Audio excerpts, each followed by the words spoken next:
नमस्कार, आप देख रहे हैं Republic 24 India news. Kaifi Azmi academy सभागार में युवा कवि ज्ञान प्रकाश चौबे वरिष्ठ कवि नरेश सक्सेना के हाथों आज मलखान सिंह सिसोदिया कविता पुरस्कार प्रदान किया गया। इस अवसर पर ज्ञान प्रकाश चौबे ने अपना आत्मकथ्य रखते हुए अपने बचपन के विस्थापन और परिवार से अलग होने के बाद एकाकी जीवन को याद किया। आइए देखते हैं क्या है पूरी खबर। लखनऊ से यूपी हेड भारत भूषण की रिपोर्ट। धन्यवाद आपका। प्रार्थी हूँ,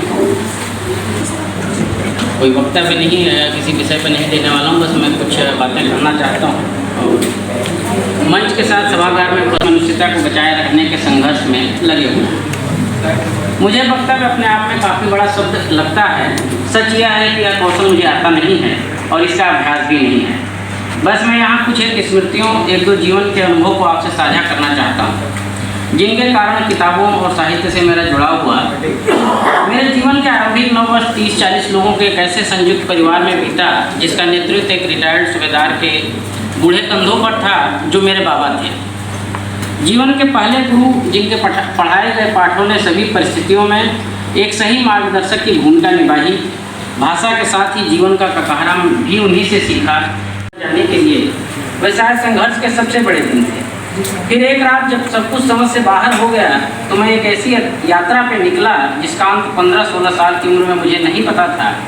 उसके बाद के 15 सालों ने मुझे समय के उन संघर्षों से जूझने का अनुभव और साहस दिया जिनसे आगे 2-4 होना समर्पित करता हूँ। कविता से मेरा परिचय गांव से विस्थापित होने के बाद हुआ। जब तक गांव में रहा, गांव का पूरा जीवन ही मेरे लिए कविता था। खाली पथरीली सड़कों को उगाएंगे कपास की नई फसलें, तुम्हारे मन की उचाट दीवार पर लिखेंगे कुछ प्रेम की नई पंक्तियाँ। किसी ललाती सुबह में जब वे लौटेंगे आत्महत्या की रस्सियाँ काट कर, सूरज उनकी पगड़ियों में बंधा होगा। जानता हूँ किसी गपोड़िए राजा के सीने से ज़्यादा चौड़ी हैं उनकी हथेलियाँ, जिनसे जोती हैं उन्होंने बंजर जमीनें और राजधानियाँ भी। वे डटे हैं कि तुम्हारी रोटियाँ तुम्हारी भूख से बड़ी हों, सबके हिस्से में रहे थोड़ी धूप थोड़ी छाँव, कि देख सकें मैं अपने बच्चों की आँख में पूरे साहस और सम्मान के साथ कि हक के लिए लड़ना और मर जाना किसी पत्थर की मूर्ति में गढ़े जाने से बेहतर है। छूट गया, लेकिन स्मृतियों में सब कुछ वैसा का वैसा ही रहा। यह स्मृतियाँ ही रहीं जिन्हें मैंने सबसे पहले कविता के माध्यम से बार बार याद किया। नई जगह वैसी नहीं रही जैसे पहले थी। यहाँ सबकी अपनी व्यस्तताएँ थीं। हर बात की बात है, असली बात है हमने संघर्ष कितना किया। समय उन्हीं को सम्मानित करता है जो संघर्ष करते हैं। विकट परिस्थितियां घर की हो या समाज की, उनसे तभी पार पाया जा सकता है जब संघर्ष किया जाएगा। फिर एक दिन कई परिस्थितियों से एक साथ लड़ते हुए शहीद हो गए, लेकिन उन्होंने कभी हार को स्वीकार नहीं किया।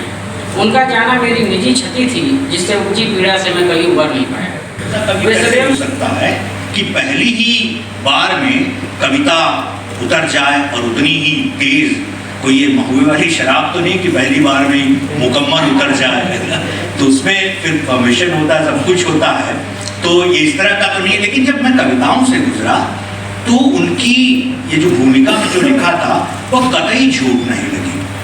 कविता की जगह अखबारों से, पत्रिकाओं से खिसक गई है, स्मृति में बचती है। अगर कोई पंक्ति भी किसी की स्मृति में रह गई तो उसको जीवन मिल जाता है और फिर वो जीवन भर उस व्यक्ति के जीवन के साथ रहती है। उस एक पंक्ति के लिए हमें हमेशा कोशिश करते रहना चाहिए कि जीवन में एक पंक्ति ज़रूर ऐसी लिखें कि जो किसी न किसी की स्मृति में चली जाए तो उसको जीवन मिल जाता है। नमस्कार, मैं हूँ भारत भूषण, आप देख रहे हैं आप पब्लिक 24 इंडिया न्यूज़ लखनऊ। आज कैफी आज़मी एकेडमी में मलखान सिंह कविता पुरस्कार हमारे ज्ञान प्रकाश जी को मिला है। नामी ज्ञान है, आइए इनसे बात करते हैं। सर, इससे पहले कितने बार पहुँच चुके हैं? मेरा जो है ये 5वां पुरस्कार है। इसके पहले कादम्बरी युवा कविता पुरस्कार, मुक्तिबोध कविता सम्मान, प्रगतिशील अकल अखबार का एक कविता पुरस्कार मिल चुका है और कुछ सम्मान प्राप्त। सर, इसकी प्रेरणा कहाँ से मिली आपको? प्रेरणा जैसा कि मैंने अभी अपने वक्तव्य में कहा है कि जो जीवन का अनुभव रहा है बचपन से लेके जो जिया और जो भोगा मैंने, वो मेरी कविताओं में है और जिसको हम जीते हैं उसी को लिखते हैं। यानी आप इसी पर ज़्यादा काम करते हैं।